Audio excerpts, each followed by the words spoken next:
Yiki Adi Saputra. Hadir Pak. Nabila Mutiara Hati. Hadir Pak. Putri Novita Sari. Hadir. Indriana Baraziza. Hadir. Baik dari semua ya. Ya. Hadir Pak. Baik, langsung saja ke materi.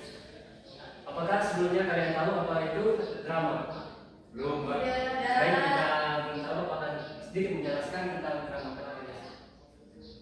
Drama adalah karya sastra yang menceritakan kisah melalui dialog antara tokoh dan berdasarkan pada konflik dan emosi. Drama pentaskan di atas panggung dengan menggunakan kostum, tata rias, dan dekorasi untuk menghidupkan cerita. Tujuan dari drama itu merupakan media untuk menghibur, menginspirasi, dan mengedukasi masyarakat melalui aksi, dialog. Tujuan dari drama yaitu merupakan media untuk menghibur, menginspirasi, dan mengedukasi masyarakat melalui aksi, dialog, dan konflik antar karakter yang membagikan emosi dan pemikiran pada penonton. Dan seni pertunjukan drama berperan sebagai media ekspresi yang memperkaya budaya dan meningkatkan apresiasi terhadap seni. Ciri-ciri dari drama yaitu dialog. Drama menggunakan dialog antar tokoh untuk menceritakan kisah dan membangun konflik. Drama memiliki konflik yang menjadi inti cerita dan menarik perhatian penonton. Emosi. Dalam drama menampilkan emosi antar tokoh yang diungkapkan melalui dialog, ekspresi wajah, dan gerakan tubuh. Pementasan. Drama dipentaskan di atas panggung dengan menggunakan kostum, tata rias, dan dekorasi.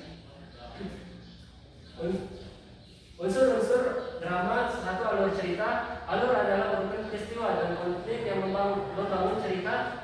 Alur dalam drama melibatkan bagian pengenalan konflik awal, perkembangan konflik, dan penyelesaian.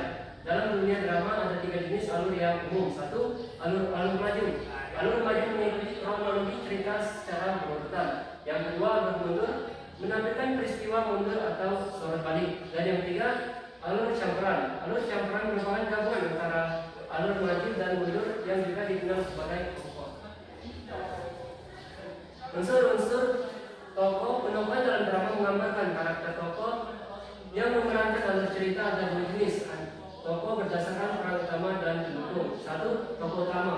Tokoh utama adalah tokoh yang menjadi sentral cerita dalam pementasan drama. Dan yang kedua, tokoh pembantu. Tokoh pembantu adalah karakter yang muncul atau terlibat dalam cerita untuk mendukung alur cerita tersebut. Unsur drama. Dialog adalah karya tulis yang disajikan dalam bentuk percakapan antara 2 tokoh atau lebih. Dalam dialog terdapat 2 unsur, yakni wawancara. Wawancara adalah kata-kata atau kalimat yang harus diucapkan oleh tokoh dalam drama. Dan yang kedua, kramagung. Kramagung adalah petunjuk perilaku, tindakan, atau perbuatan yang harus dilakukan oleh tokoh. Unsur-unsur yang selanjutnya itu latar. Latar adalah deskripsi ruang dan waktu. Dalam sebuah drama terdapat 3 jenis latar, yaitu yang pertama, latar tempat. Tempat di mana setiap adegan dalam drama terjadi digambarkan dalam latar. Properti yang mendukung dapat membantu menggambarkan latar tempat. Dan yang kedua, latar waktu. Waktu yang tergambar dalam latar belakang menunjukkan kapan setiap adegan terjadi dalam drama, baik itu hari, jam, tanggal, bulan, atau tahun. Dan yang ketiga yaitu latar suasana. Latar belakang mencerminkan suasana di setiap adegan dalam sebuah drama. Properti, musik, dan akting tokoh dapat membantu menggambarkan latar belakang tersebut. Struktur dalam drama. Satu, prolog. Prolog adalah bagian berupa kata-kata pembuka, pengantar, ataupun latar belakang yang umumnya disampaikan oleh dalam narator atau tokoh tertentu. Dan yang kedua, dialog adalah percakapan antar tokoh dalam drama. Dialog terdiri atas 3 bagian, yaitu orientasi, bagian awal cerita, komplikasi, bagian pengembangan cerita, dan resolusi bagian akhir cerita. Dan yang ketiga adalah epilog, adalah kata-kata penutup yang berisi simpulan maupun amanat tentang keseluruhan isi drama. Kaidah kebahasan drama. 1, berbentuk dialog. 2, penyertaan tanda kutip dalam dialog. 3, penggunaan kata ganti orang ketiga dalam bagian prolog atau epilog. Dia, beliau, dianya, ia, ya. Penggunaan kata ganti orang pertama dan kedua dalam dialog. Aku, saya, kami, kita, kamu. Verba yang banyak mengungkapkan pikiran atau perasaan tokoh. Merasakan, menginginkan, mengharapkan, mendapatkan, mengalami. Penggunaan kata sifat untuk menggambarkan tempat atau suasana. Ramai, bersih, baik, gagal, buat. Baik, dari materi yang telah Bapak sampaikan, Bapak akan memberikan tugas untuk anak-anak.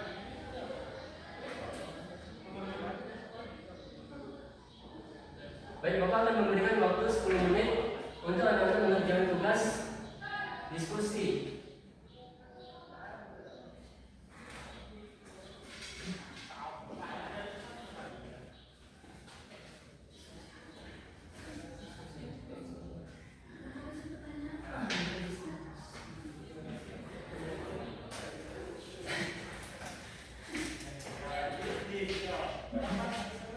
Baik, di kertas itu ada contoh-contoh soal pertanyaan yang Bapak berikan. Jadi kalian menjawab apa yang ada, apa pertanyaan yang ada dalam kertas tersebut. Bapak beri waktu 10 menit.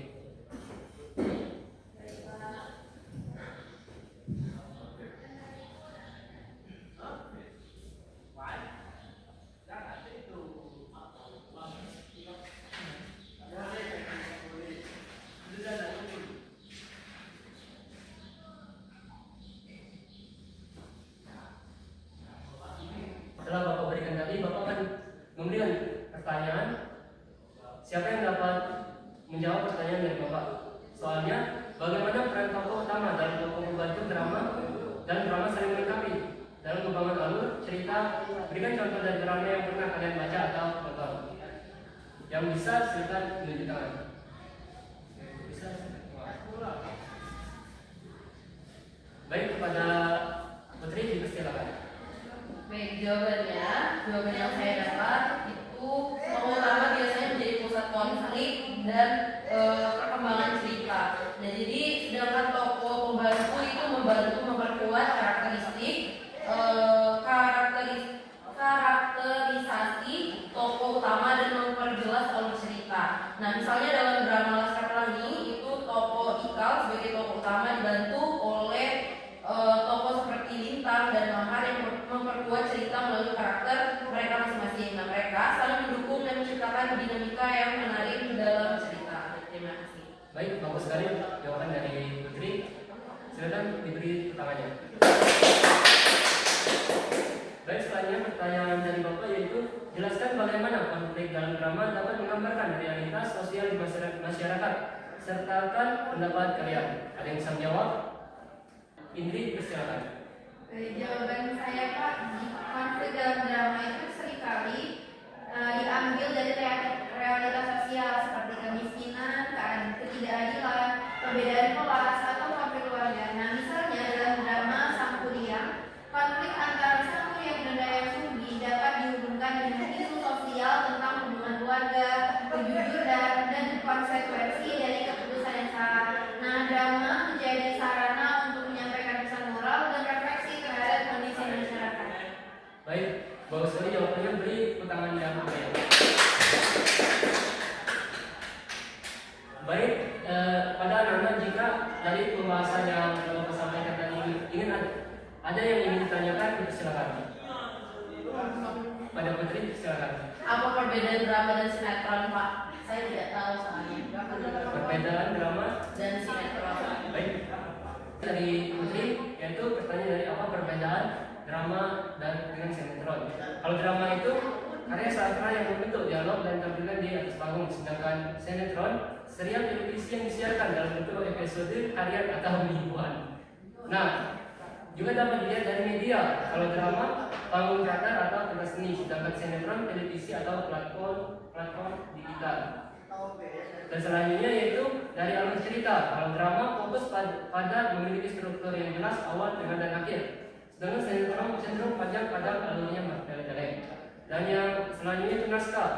Kalau drama ditulis secara utuh dan tidak banyak berubah, sedangkan sinetron sering berubah tergantung respon penonton dan rating. Dan yang selanjutnya itu pelamaran. Umumnya aktor teater dengan penjiwaan mendalam, sedangkan aktor sinetron kadang lebih mengutamakan popularitas. Dan selanjutnya terakhir tujuan. Kalau drama edukasi estetika dan hiburan, sedangkan sinetron hiburan kadang komersial dan mengejar rating. Nah, mungkin apakah Putri bisa paham yang telah Bapak sampaikan? Saya paham, Pak. Karena waktu sudah habis, mungkin hanya itu yang dapat Bapak sampaikan. Jika ada kesalahan Bapak, mohon maaf. Pada Bapak saya mohon ampun. Bapak akhiri, wabillahi taufiq wal hidayah. Wassalamualaikum warahmatullahi wabarakatuh. Wa